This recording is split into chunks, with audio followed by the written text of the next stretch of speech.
అదరగొట్టే కారం రంగు రుచి ఆచి కారం పొడి. విజయాన్ని డీకోడ్ చేయడం అంత ఈజీ పని కాదు. అందులోనూ సినిమా ఇండస్ట్రీలో అది సులభం కాదు. ఆయన ఆ ట్రయల్స్ లోనే ఉన్నారు మిస్ పూజ. ఒకరిని ఇద్దరిని కాదు, కొంతమంది సక్సెస్ ట్రాక్ ని స్టడీ చేసి మరి ఓ నిర్ణయానికి వచ్చినట్టు కనిపిస్తోంది. ఇంతకీ జిగేల్ రాణి తీసుకున్న ఆ తాజా నిర్ణయం ఏంటి? అది కెరీర్ కి ఎంతవరకు ప్లస్ అవుతుంది? ముఖ్యంగా ముంబై వీధుల్లో దాని ప్రభావం ఎలా ఉండబోతుంది? ఓజీ డైరెక్టర్ నెక్స్ట్ నానితో తీస్తున్న సినిమాలో పూజా హెగ్డే హీరోయిన్ గా నటిస్తున్నారన్నది రీసెంట్ వార్త. నేచురల్ స్టార్ సినిమాను పాన్ ఇండియా లెవెల్లో ప్లాన్ చేస్తున్నారు ఓజీ కెప్టెన్. అంటే ఎన్నాళ్లుగానో పూజా ఎదురుచూస్తున్న సక్సెస్ ఈ సినిమాతో దక్కినట్టేనా? సుజిత్ కెప్టెన్సీలో పూజా గట్టున పడితే గత కొన్నేళ్లుగా కనిపిస్తున్న ఆనవాయితీ కంటిన్యూ అయినట్టే అనుకోవాలి. నార్త్ లో తడబడుతున్న రష్మిక కెరీర్ ని సక్సెస్ ట్రాక్ లో పెట్టిన ఘనత సందీప్ రెడ్డి వంగాకి సొంతం.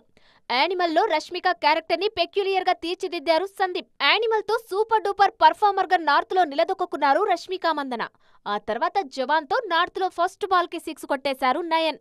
అట్లీ డైరెక్షన్ లో ది బెస్ట్ అనిపించుకున్నారు లేడీ సూపర్ స్టార్. అట్లీ వల్ల నార్త్ లో ఫేమస్ అయింది జస్ట్ నయన్ మాత్రమే కాదు, కీర్తి సురేష్ కూడా.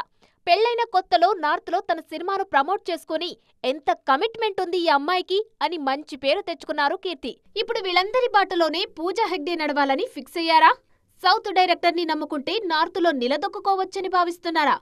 ఆమె మనసులో ప్లానింగ్ ఎలా ఉన్నా ఫిల్మోగ్రఫీలో ఫోర్త్ కమింగ్ రిలీజ్ల లిస్టు బలంగా కనిపిస్తుంది. సో ఎలాగైనా మళ్లీ నెంబర్ 1 ప్లేస్ ని ఆక్యుపై చేయాలన్న పట్టుదలతో కనిపిస్తున్నారు పూజ.